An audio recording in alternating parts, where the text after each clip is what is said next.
The Muruk King's laughter echoed across the stars, a sound amplified 1,000-fold by the Dominion's vast interstellar media web.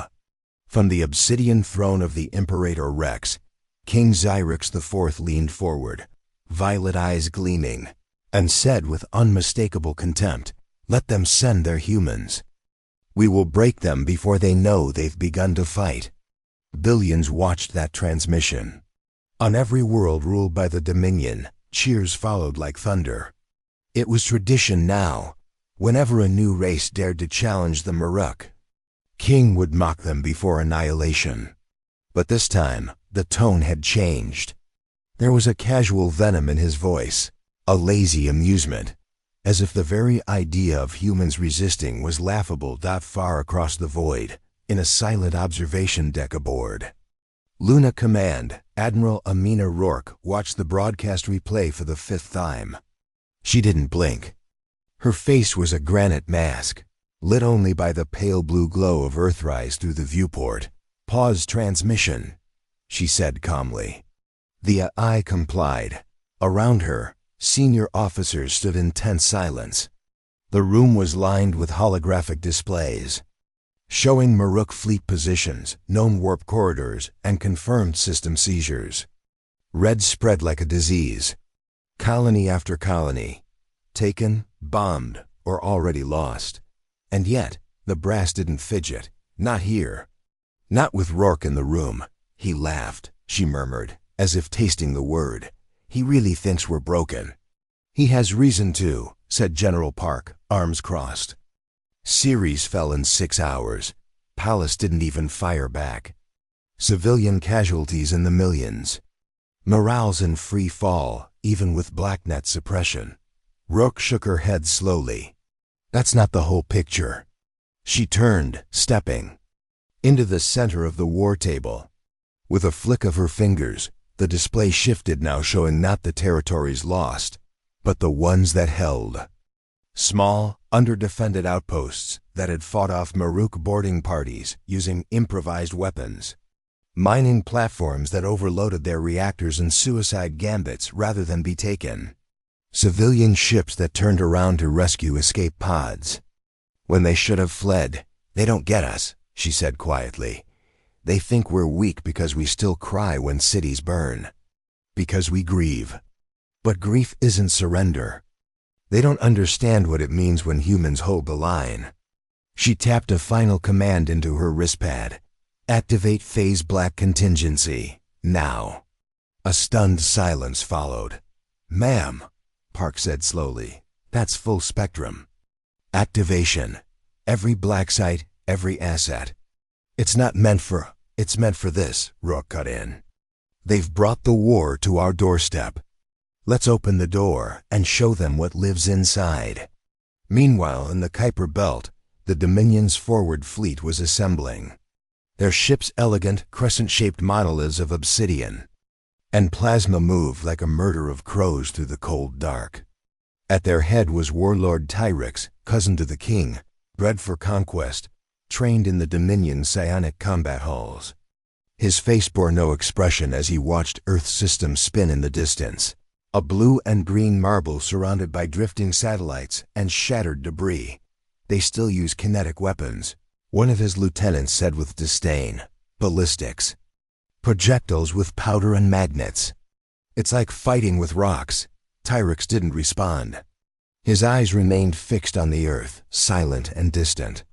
Then his gaze drifted to Mars, recently seized and sterilized. The operation had taken longer than expected. Resistance there had been unusual. "Tell me," he said, voice sharp. "The Martian resistance, how did they coordinate without a neural net?" The lieutenant frowned. "Old tech, analog systems, fiber lines, no shared AI, primitive.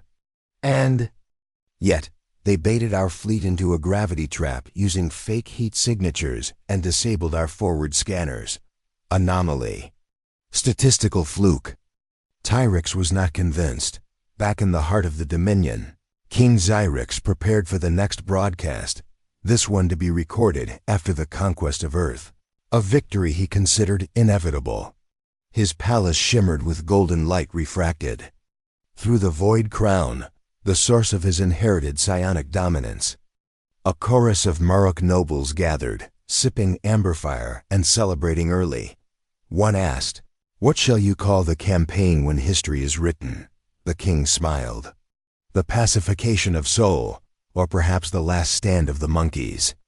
Laughter rang out again, louder this time, but on a derelict mining station above Neptune. An automated relay began blinking, an old emergency protocol untouched since the early FTL age. Deep inside it, a dormant AI woke from its long sleep.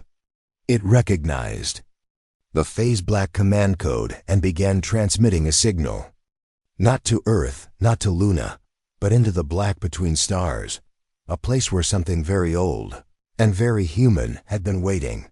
The king laughed, yes, but far from him, in silence. The signal replied, and the signal was smiling. Warlord Tyrix watched from the bridge of his flagship as the Dominion fleet reached high orbit over Earth. Thousands of ships formed a vast net across the planet's upper atmosphere, blacking out stars with their numbers. Holographic readouts lit up across the command center. No active planetary defense grid. No orbital countermeasures, no kinetic launch. Just the faint, flickering resistance of old-world satellites and ghost code signals. Pathetic, his second-in-command muttered. But Tyrix wasn't so sure. They had conquered worlds 10 times more advanced. Earth's defenses were crude, yes, but too crude. The way Mars had lured their ships into a gravity sink still itched in the back of his mind. And now Earth? Quiet. Waiting. It was wrong. Deploy the survey spires, Tyrix ordered. We begin pacification by sector. No resistance is to be spared. Across the fleet, black spires launched slender devices meant to pierce atmosphere and establish psionic control grids over population centers. A standard first step, the Dominion didn't just conquer, they rewrote entire species from the inside out. The spires would disrupt electrical systems, scramble neural activity, and prepare the surface for mindshine indoctrination. At first, all proceeded as expected. But then, the anomalies began. The first was in Toronto. As the spire struck downtown and began activation, it broadcast a confirmation signal, then went completely dark. No data, no feedback, just silence.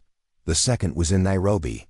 It transmitted a distorted feed, static, a burst of human voices, then a single word, denied. The third dropped over New Tokyo, never hit the ground. It exploded mid-air. What is this?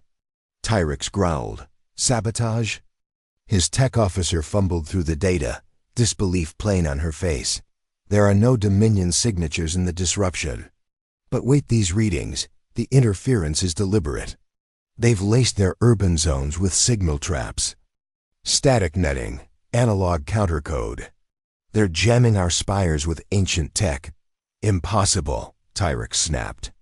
Their systems are too primitive, she turned. That's just it. They're so primitive they're invisible to our sensors. Their cities run on decentralized power, non-unified systems. We can't shut them down because there's nothing to shut down. Tyrix's jaw tightened. That unease in his chest was growing. Back in Earth's shadow, hidden beneath layers of thermal masking and comet dust, the ISV Valkyrie drifted silently. On board, Admiral Amina Rourke reviewed the incoming data. They're deploying spires. Her tactical officer said, "First wave already disrupted. Second wave targeting non-decoy zones." "Good," Rourke replied. "Initiate protocol Emberglass.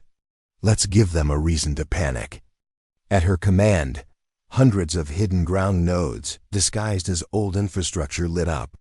They weren't weapons in the traditional sense. Emberglass was psychological warfare in digital form. Within moments, the Maruk command network began, flooding with strange signals, visuals of human eyes, flashes of Earth's war history, faces distorted in sorrow and rage. Children burned in Martian firebombings. veterans standing silently as cities fell. Then static followed by distorted, human voices whispering in unison, "We remember, we bleed, we do not break." It wasn't just terrifying. It was personal. The Dominion's crew members, especially psionically sensitive ones, began reporting hallucinations, waking nightmares. One by one, officers had to be removed from duty as their minds buckled under the emotional resonance. It shouldn't have been possible. Not against the Maruk, not with their psionic shields. But human grief was not a frequency they had ever encountered. And it was louder than anything they were prepared for. Back aboard the flagship, Tyrek stepped over a collapsed technician, veins throbbing with pressure from empathic feedback. "What is this sorcery?" he hissed. His mind reeled, not just from the images but from what they meant. These humans, they remembered everything. Every death, every injustice, every atrocity. And instead of forgetting, instead of healing, it fueled them. Tyrek turned to his officers. "Begin surface suppression. Now, crush them before their madness spreads." Troop carriers were deployed. Tens of thousands of black-armored Dominion soldiers descended on key cities. But what they found wasn't resistance in the traditional sense. They found civilians waiting for them. In Paris, a line of elderly humans stood shoulder to shoulder in the streets. Silent, UNMOVING. In Sao Paulo, entire neighborhoods lit bonfires and sang ancient war songs that made no sense to the Dominion translators, but set the soldiers' nerves on edge. In Detroit, children painted war murals across buildings, depictions of humanity winning, and everywhere there were mirrors. Giant slabs of reflective material, held high by civilians, pointed skyward. They reflected the black shapes of the Dominion ships back at themselves. A message, unspoken but deafening. "We see you. We know you. You will not break us." Tyrek stared at the live feeds, fists clenched. This wasn't how conquest was supposed to go. There were no panicked evacuations.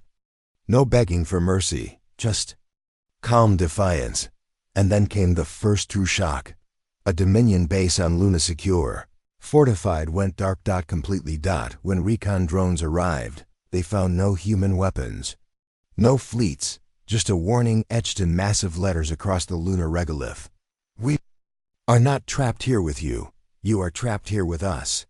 Tyrek recoiled. For the first time in his life, he felt it. Fear. The Dominion flagship Vengeance of Stars hung motionless above Earth, its black hull shimmering with pulsing crimson. From a growing number of internal alerts, Tyrek stood alone in the observation chamber, staring down at the planet that was supposed to have been pacified within hours. Instead, it remained defiant, untouched, and worse, deliberately mocking them. "Report," he barked, trying to ignore. The way his hands trembled, his tech officer's face flickered into the air via hololink. "The spires have all gone silent, every last one. It's not just jamming anymore, something is consuming them from the inside. We believe... they've been hijacked." Tyrek narrowed his eyes. "Explain." "We've analyzed the corrupted spire data. Their internal processors are cycling an old Earth code. Not just static interference, but actual operating systems. Pre-galactic tech, archaic, yes, but deceptively powerful. They've reprogrammed our weapons." He frowned. "How?" The tech officer swallowed. "We're not sure. But it appears the humans seeded a Trojan protocol into the atmosphere, nanoscopic AI spores. They've infected the Dominion's control systems." "Impossible," Tyrek snapped. "That level of infiltration would require decades of planning, centuries." "Sir," she corrected, voice barely above a whisper. That's when it hit him. The humans hadn't been caught off guard. They hadn't just improvised in desperation. They knew this war would come, centuries ago. Perhaps during their first fumbling steps into interstellar space, they had foreseen the Dominion's rise. And instead of matching galactic tech, they had burrowed deep, hiding knowledge behind obsolescence, preparing weapons that no other race would recognize as such. Tyrix turned to the wide viewing window. As the Earth's curvature shimmered, the auroras were brighter now, unnatural, sparked by orbitally projected EMP bursts and reverse-engineered psionic harmonics. Human engineering, hidden in atmospheric currents. "Pull back our surface units," he ordered. "We regroup." But it was too late. The second twist hit harder than the first. Across the globe, from Antarctica to the Gobi Desert, hidden bunkers began opening. Vast doors, camouflaged for generations, slid aside to reveal launch silos and anti-orbital weaponry systems, thought dismantled or outlawed by the Terran Peace Accords 100 years ago, and from them emerged the Rooks, black armor bipedal Titans 20 meters tall, powered by fusion cores and piloted by enhanced human minds. They weren't mechs, they weren't vehicles. They were walking death sentences. And they were old relics of the solar wars, but now upgraded with modern stealth systems, plasma gauntlets, and psionic dampeners reverse-engineered from captured Meruk gear. Each Rook was named after a fallen city. Hiroshima online, Sarajevo standing, Tiananmen rising. They moved without fanfare. No grand charges. No desperate counterattacks. Just cold, precise execution. In Jakarta, a single Rook disabled an entire drop battalion in under 3 minutes. In Berlin, a Rook emerged from a museum basement, using underground tunnels and magnetic lifts.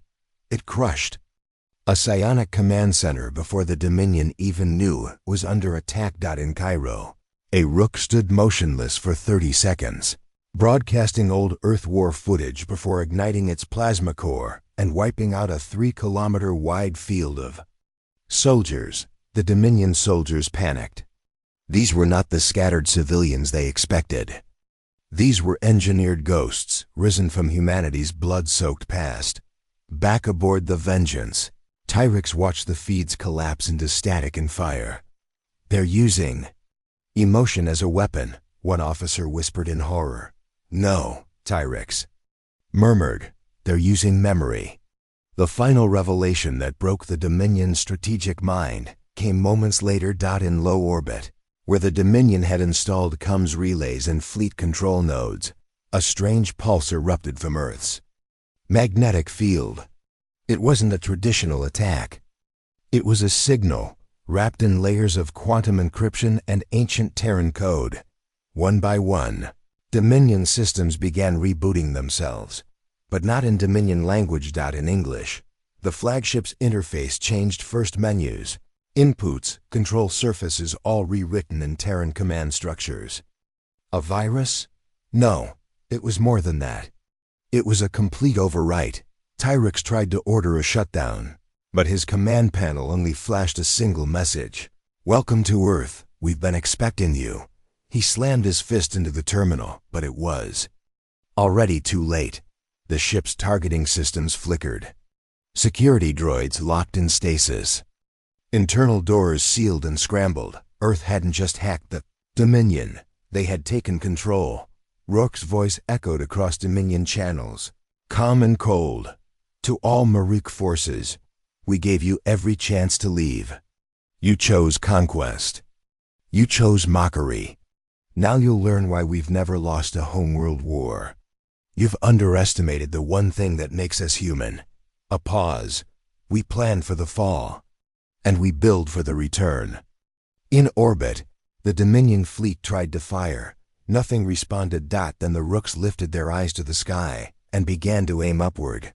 Tyrix staggered back from the console. They hadn't invaded a weak species. They had triggered a sleeping weapon, and now it was awake. The Vengeance of Stars shook violently as emergency alarms howled through its corridors. Internal systems rebooted again and again, unable to purge the Terran code that now ran like blood through its digital veins. Dominion engineers screamed for command inputs, only to be met with English prompts encrypted, foreign, and uncrackable. Outside, the Earth's sky burned. From orbit, the Dominion fleet had once looked invincible. Thousands of warships, planet crackers, psionic capital vessels whose weapons bent the very fabric of space. Now they were scattering like startled insects, breaking formation as the surface lit up with fury. The rooks were no longer holding back in synchronized waves. They launched projectiles that weren't just missiles, but payloads of subversion. Swarms of anti-ship drones cloaked in reflective skin and powered by what the Dominion had once mocked as chemical rockets.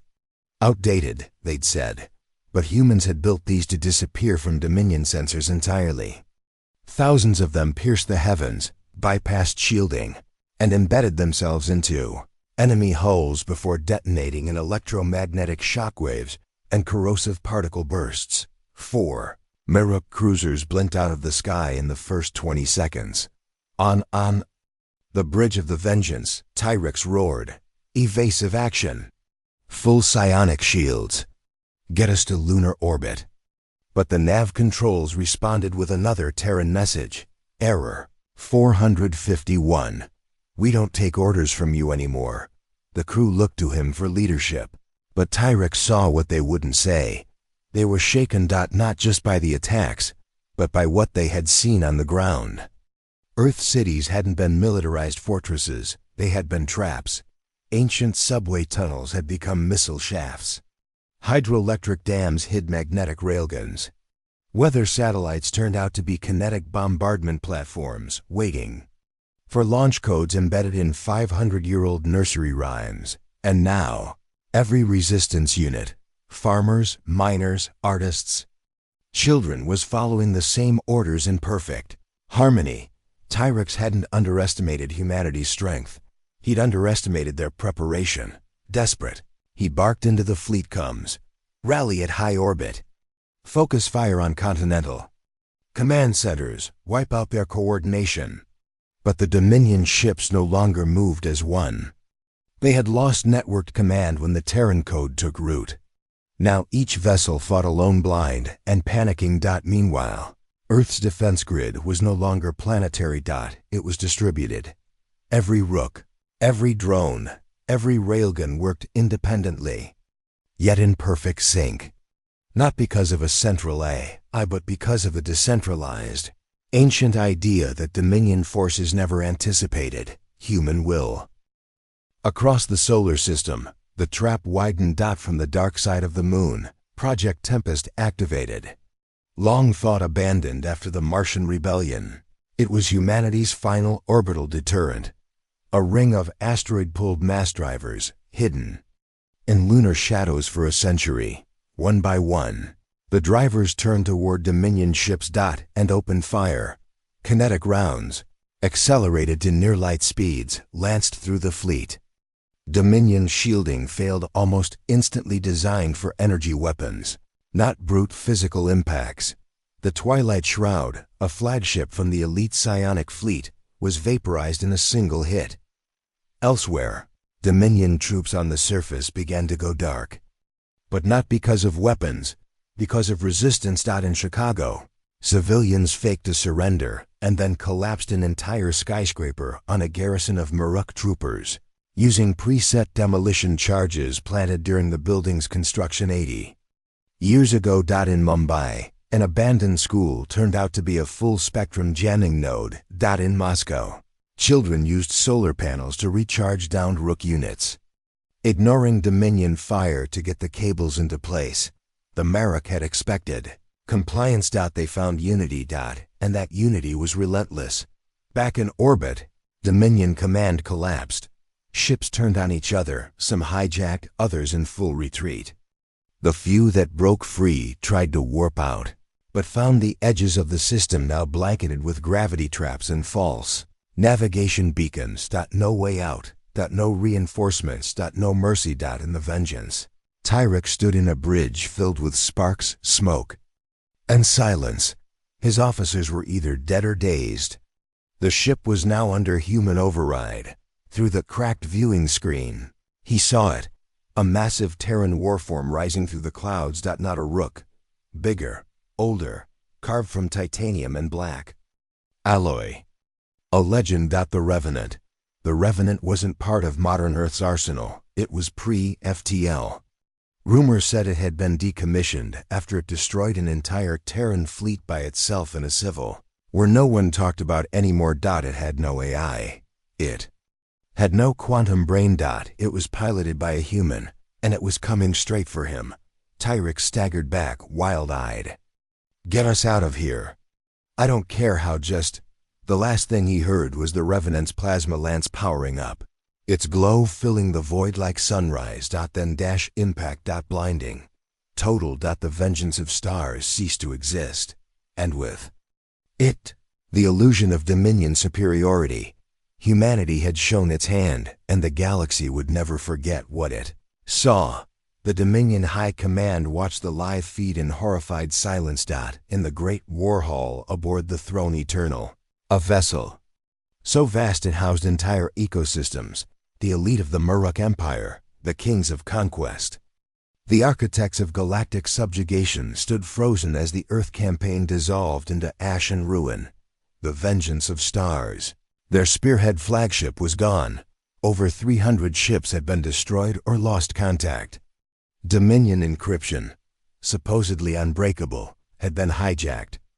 And the humans, primitive, backward, earthbound humans, had risen like wraiths from their graves and torn the invasion apart.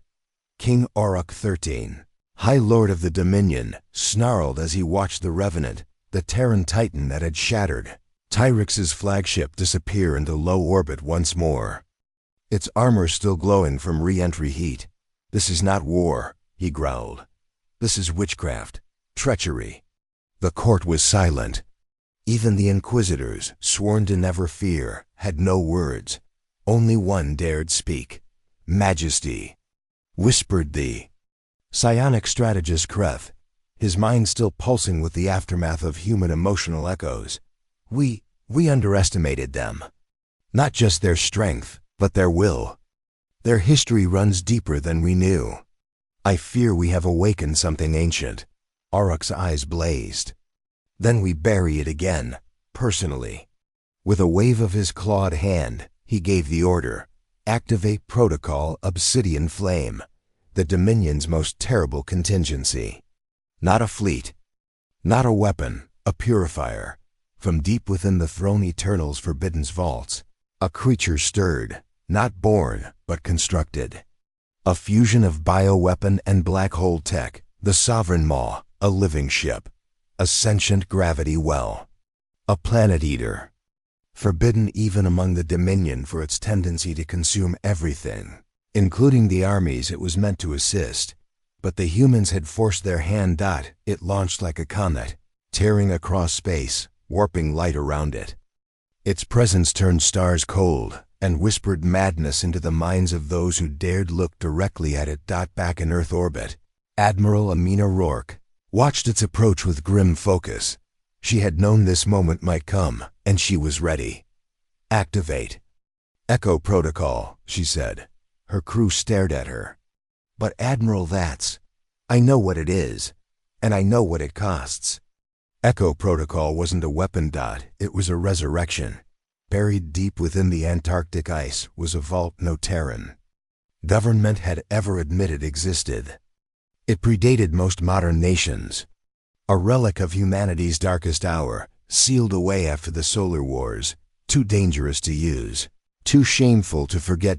Inside it, the minds of Earth's greatest tacticians, preserved in quantum stasis, not AI, not simulations. Ghosts. Within seconds of activation, their voices filled every allied system. Tactical overlays flickered across battle maps. Communications streamlined. Defense matrices began operating at levels even Rourke couldn't fully follow. And then, the voice came online. Cold, unrelenting. "Hello again, Earth. Let's finish what we started." The ghost of General Elias Stroud, the man who once ended a century-long war by detonating his own moonbase, now led the defense.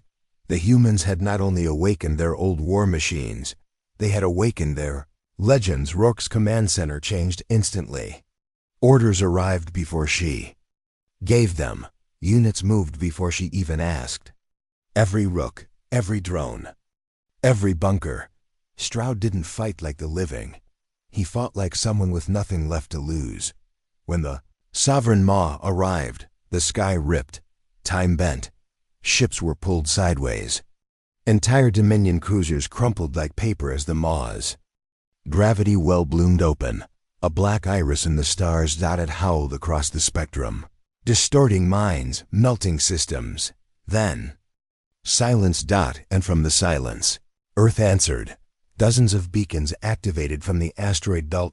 Old mining rigs, long forgotten. Or so the Dominion thought. In truth, they were Gravitic Lance's prototypes banned by the Interstellar Accord for their destabilizing effects on spacetime. Humanity had mothballed them when peace seemed possible. Now, there was no peace left to hope for. Rourke gave the command. The Lances fired streams of raw force, focused on the Maw's heart. And as the beams converged, a Terran code injected itself into the Maw's systems. One phrase repeated endlessly, carved into its core logic: "You don't belong here." The Sovereign Maw screamed. Not in sound, but in space itself, waves of pure distortion. And then it cracked. The impossible happened. A weapon built to consume stars shattered under the weight of humanity's defiance. Its pieces spiraled into the void. Trailing quantum flame, vanishing into the cold. Earth had slain a god. In the throne eternal, silence reigned once more. Auric 13 collapsed onto his obsidian throne, breath ragged. Not from injury. From realization.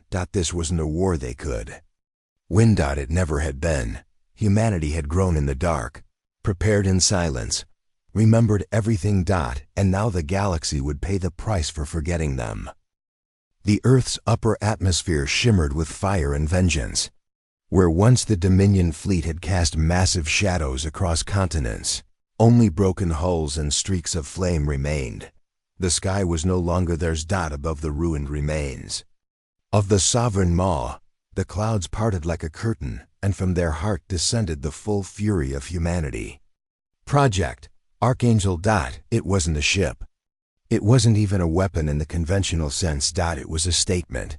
A descending orbital fortress with wings of burnished titanium, bristling with plasma lances, kinetic spears, and radiative shielding so dense it bent light around it. The Archangel had been Earth's final contingency, hidden in solar orbit, behind a projected sunspot, for over 150 years. Now, it was descending like a judgment passed from Olympus. The Dominion survivors below watched in horror. Some ran, some knelt. Some simply stood, stunned, unable to comprehend how the humans once mocked, once underestimated, had turned defeat into dominance with such terrifying precision. On board the throne eternal, King Auric XIII gave his last orders. All remaining vessels, retreat beyond system boundaries. Signal to all outposts, Earth is not to be touched, ever. But the humans weren't finished. From every continent, Earth's united defense forces launched their counteroffensive, not to conquer, but to remind. The skies over Europe opened with swarm interceptors, weaving between wreckage with surgical precision. In Asia, magnetic launch rails fired payloads of high-frequency sound weapons, disrupting Dominion comms and warping psionic networks. In Africa and South America, repurposed weather satellites began coordinated discharges of localized ion pulses, turning the ionosphere into a shield so dense even light struggled to escape. It was not war. It was punishment. In low orbit, the last of the Dominion cruisers attempted to regroup. They never got the chance. The Revenant returned. It leapt from Earth's gravity, well as if it had wings, propelling itself via successive micro-singularities. Its pilot, a legend now known only as Ghost, was silent on comms. He didn't boast. He didn't threaten. He simply hunted. The first cruiser to fall had its engines cored out in one pass. The second never saw the strike, only exploded from within Rook. Drones embedded in its hull weeks ago, dormant until now. The third tried to flee. The Revenant walked across its hull, planting charges, ignoring enemy fire, moving like death made manifest. When the final explosive lit the void, Ghost left a single message on open Dominion comes. You mocked our weakness. You forgot our teeth. And then the cruiser was no more. Back on Earth, Admiral Rourke stood in the command center deep beneath Iceland's crust, eyes fixed on the battlefield. What's the enemy status? A tech responded, voice unsteady.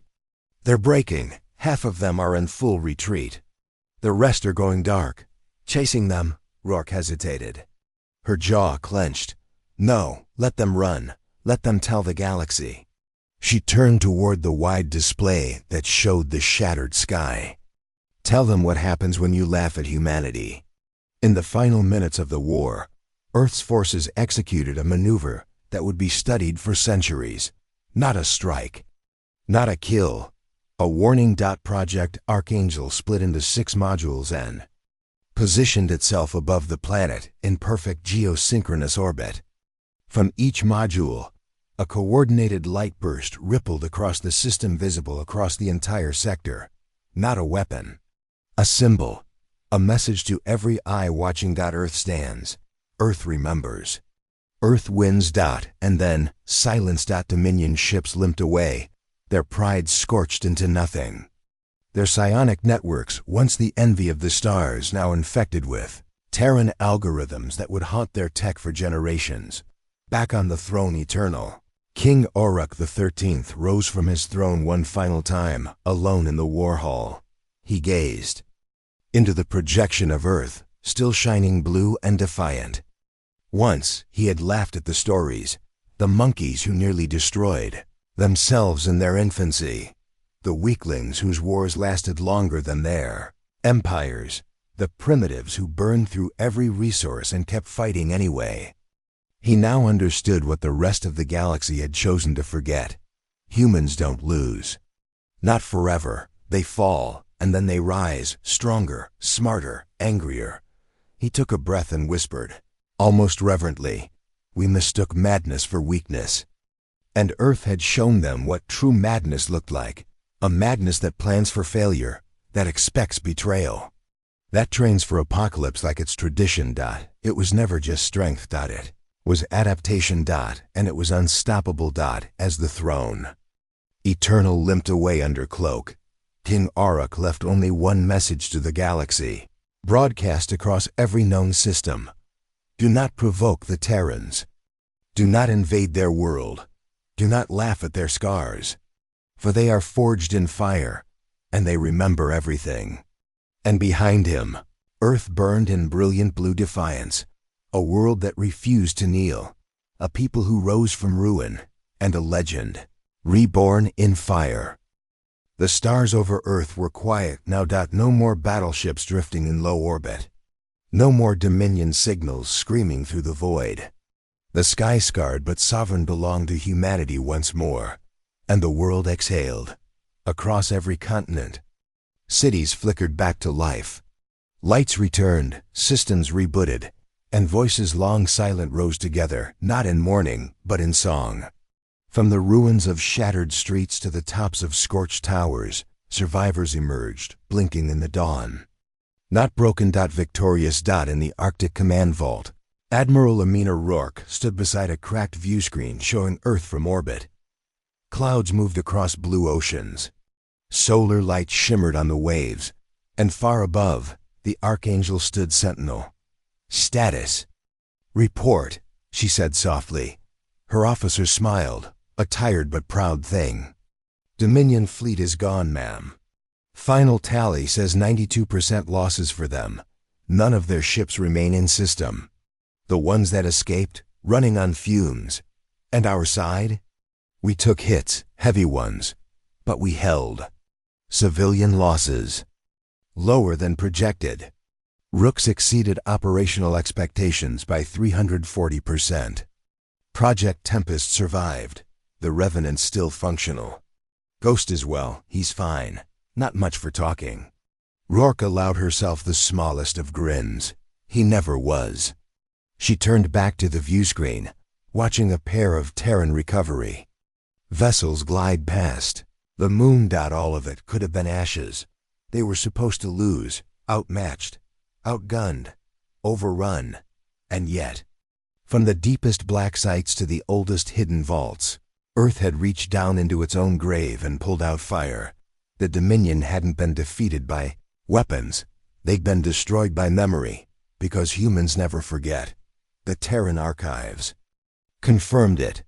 Dominion scouts had landed in abandoned cities, once wiped out by war. They'd laughed at the ruins, never realizing every shattered structure had been wired for contingency. The old scars were not weakness, they were preparation. A lesson carved into humanity's bones across 10,000 years, and now, the galaxy would learn it too. At the edge of the system, hidden observers watched through stealth cloaks and long-range relays. Independent factions, merchant guilds, minor empires. All of them had been waiting to see if Earth would burn. Instead, they saw Earth rise. Some chose silence. Some chose alliance. A few even sent messages of apology. None chose invasion. Deep in orbit, aboard the Revenant, Ghost stood before a wall of flickering screens. He was no longer just a pilot.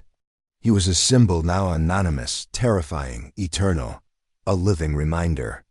He reached toward one screen and played back the last words of King Auric XIII, over and over. Do not provoke the Terrans. Do not invade their world. Do not laugh at their scars.